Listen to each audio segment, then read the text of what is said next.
Também recebemos o Alexandre Pires, professor de Relações Internacionais do IBMEC. Alexandre, muito obrigada por nos atender. Bom dia. Situação. Alexandre, diante do que estamos acompanhando, das declarações de Donald Trump, de Benjamin Netanyahu, estão claros os objetivos desse ataque?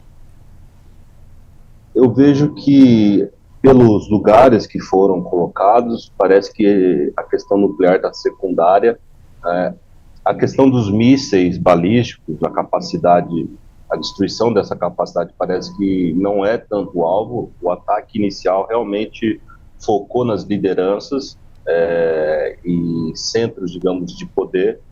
E o ataque em Teherã parece ser para provocar, talvez, algum tipo de reação popular quando os ataques pararem. Mas eu tenho visto que esses ataques, pelo menos com o nível de destruição que nós estamos vendo, sinalizado aí por algumas imagens, são ataques mais para revelar posições estratégicas do Irã. Ou seja, os ataques não têm um objetivo tão claro ainda, que possa haver um objetivo indireto de um assassinato de lideranças, mas eles revelam posições porque eles sabiam que o Irã iria retaliar. E retaliando, o Irã acaba revelando onde está a sua capacidade balística, né, os seus mísseis. Ainda que ele possa mover os lançadores, isso gera um rastro, né, e aí provavelmente nós vamos ver mais para frente ataques mais potentes, porque Tomahawks não foram disparados. Nós estamos ali vendo ataques que muito provavelmente estão vindo especialmente de Israel, porque também você não vai descarregar as munições dos porta-aviões, que têm armamentos muito mais pesados.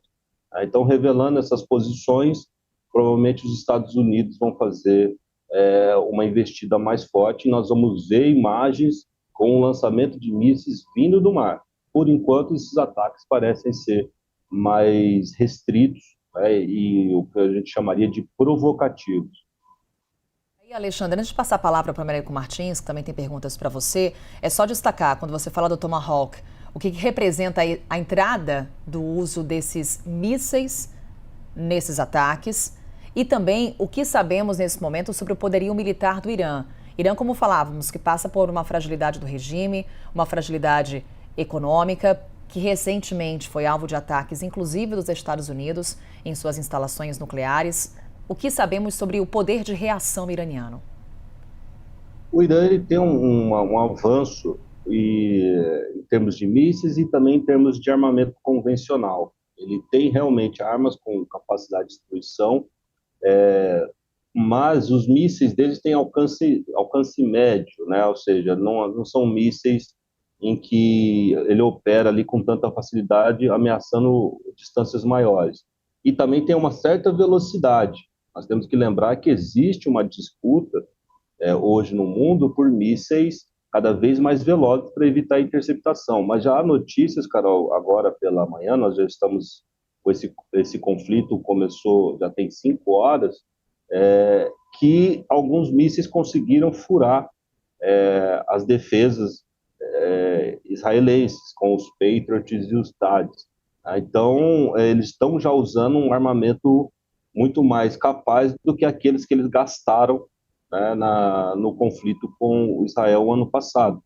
Então, o Irã está fazendo uma retaliação grande. Nós temos que lembrar que isso é extremamente difícil estrategicamente, porque já se conta ali mais de centenas de lançamentos de ambos os lados, e os estoques vão se esgotando e tem que ser repostos com velocidade. Nós assistimos isso na guerra do ano passado, que o Irã atacou com muita força no início e depois perdeu capacidade de manter baterias de ataque constante, enquanto Israel tinha essa capacidade. Professor Alexandre Pires, Américo Martins, nosso analista de internacional, também tem uma pergunta para o senhor. Por favor, Américo. Professor, muito obrigado pela oportunidade para nos ajudar aqui a entender melhor toda essa crise, esse conflito. Minha pergunta é com relação à possibilidade aí da troca de regime. O presidente Donald Trump, nessa mensagem que ele colocou nas redes sociais, ele disse literalmente o seguinte, que é a hora dos iranianos assumirem o controle do governo. Ele será seu, o governo. Esta será provavelmente a única chance que vocês terão por gerações. Vamos imaginar que mesmo que esses ataques eventualmente matem o líder supremo Ali Khamenei, eu destacava que não existe uma oposição organizada no Irã neste momento, pelo menos não está livre, existe uma oposição mais no exterior. Dada essas condições, apesar da fraqueza e da impopularidade do regime, quais seriam as chances do povo, de fato, eventualmente tomar o governo e forçar essas mudanças sem uma invasão, por exemplo, de americanos e israelenses? Bom dia, Américo. É um desafio sempre seguir você nas análises e acrescentar alguma coisa ainda mais arguta que você já conseguiu fazer ali ao longo da programação. Mas nós temos uma situação bem específica. Quando a gente vê a declaração que o Trump fez hoje, ele sinaliza quem ele está tendo como, digamos, alvos potenciais, com candidatos potenciais a assumir esse poder. Ele anuncia ali que as forças militares e policiais vão ser imunes, né, vão ter imunidade caso eles se rendam. E nós temos que lembrar que o Irã tem uma estrutura bem específica. Quando nós falamos guarda revolucionária, seria aquela força militar ligada ao Ayatollah. E existe o exército, né, as forças militares convencionais, que é um outro corpo, né, e as forças policiais. A meu ver, os Estados Unidos parecem estarem induzindo essas forças, caso os ataques sejam bem-sucedidos em decapitar a liderança atual, fazer com que essas forças liderem uma troca de regime. Então, a pista foi dada ali naquela declaração. Por quê? É realmente muito difícil uma força externa conseguir depor e trocar um regime sem que tenha a ação terrestre. E como nós já percebemos nesses últimos um ano aí de Trump, ele não quer fazer incursões terrestres, não quer fazer ações de ocupação militar, como aconteceu no Iraque, no Afeganistão, né? Ele quer uma força que seja próxima. É o que aconteceu na Venezuela, né? Saiu mas ele mantém aquela força, ainda que não tenha caráter democrático.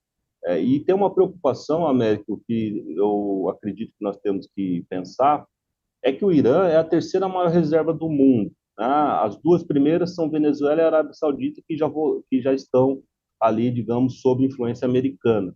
O grande problema hoje, a gente olha só essa questão política, mas tem uma questão econômica.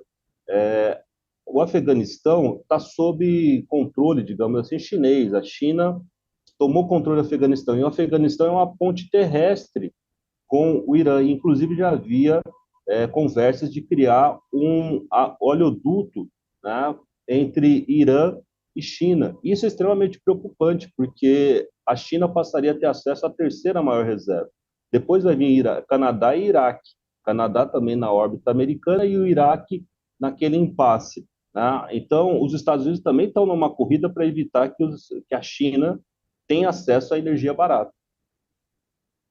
Como as potências internacionais também se posicionam, algo que vemos destacando aqui na nossa programação, também reforça não só a questão da China, mas também a Rússia. Há pouco, Alexandre, comentávamos com o Américo Martins o fato de que a Rússia e Irã estavam juntos em exercícios militares recentes no Estreito de Hormuz. Trago um outro ponto quando olhamos para um histórico nessa região, trazendo aqui essa referência de exercícios militares recentes, Alexandre, mas indo até para um passado ainda mais remoto. O que a ação militar de agora dos Estados Unidos tem de paralelo com o que já aconteceu na região ou até mesmo de ações americanas em outros países do mundo?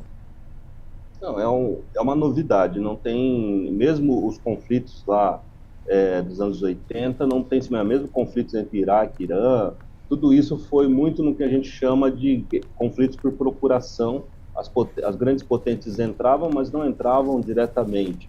Agora tem um ataque que, a meu ver, esse material militar que foi jogado ali no Irã, né, é um material israelense ainda. Eu acho que nós não temos armamentos americanos sendo usados nessas 5 horas. eu intuo isso, né, pelo fato de os ataques terem tido umas rotas que são as rotas típicas que Israel usaria. E nós temos uma outra situação que são esses conflitos pontuais que aconteceram, Kuwait, né, e Guerra do Kuwait, né, do Golfo Pérsico. Esses conflitos não tinham essa característica. E mesmo a questão da invasão do Iraque pelos Estados Unidos depois do Afeganistão são invasões, né? Então nós temos uma novidade, ou seja, os Estados Unidos estão usando a sua capacidade aérea, nós chamaríamos isso aí de uma guerra aérea, junto com Israel, para tentar enfraquecer o regime, né, destruir capacidade militar do regime, e aí sim, né, ver se a população, se os vizinhos tentam influenciar uma transição, né? E isso é novo, não é algo que se parece com o que a gente via ao longo aí desse século XXI e mesmo no último quarto do século XX. Érico Martins. Professor, você tocou num ponto crucial dessa história toda, o interesse oculto, vamos dizer assim, o que ninguém falou até agora, que é o petróleo iraniano. E os Estados Unidos já controlaram, na prática, agora, mais recentemente, o petróleo da Venezuela, que era um país próximo da China, vendia muito petróleo para a China. E se acontecer algum tipo de mudança no regime iraniano e tivermos um regime mais próximo aí dos interesses ocidentais, provavelmente os Estados Unidos vão querer ter acesso também ao petróleo iraniano e isso vai causar um grande problema com a China. Se isso acontecesse, como é que os chineses podem reagir? Porque eu não vejo a menor possibilidade da China ajudar o Irã militarmente neste momento. Quais seriam as saídas aí para os chineses?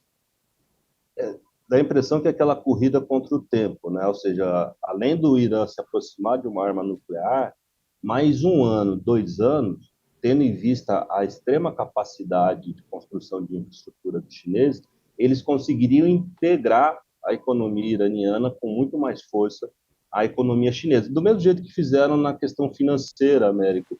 A Rússia conseguiu se integrar, está respirando graças às finanças chinesas, o Irã parcialmente. Então, existia uma corrida aí contra o tempo para evitar isso. E, é claro, os chineses não vão conseguir entrar num conflito agora, eles estão estruturando o Afeganistão ainda, o oeste da China é todo complicado, como você sabe, é uma região difícil, tá? Então não daria para eles fazerem isso nesse imediato. Tá? Mas os Estados Unidos parece que viram isso, né, e falaram, vamos nos posicionar. Porque se olharmos bem, como eu coloquei, se os Estados Unidos passarem a ter influência sobre o petróleo iraniano, praticamente eles vão ter influência sobre as 5 maiores reservas de petróleo do mundo. E com a inteligência artificial e o consumo energético extremamente grande, e a China queima óleo para produzir energia elétrica, se a China acessasse esse petróleo iraniano, junto com o acesso ao gás russo, ela passaria a ter uma autonomia muito grande. Ou seja, ela realmente passaria a ser um contendor, um competidor quase de igual para igual com os Estados Unidos. André Pires, Américo Martins, seguimos aqui nessa conversa na CNN Brasil, acompanhando esse ataque dos Estados Unidos e de Israel contra o Irã e já o que temos de resposta por parte do regime iraniano. Também está em destaque essa questão internacional na cobertura da CNN. Vamos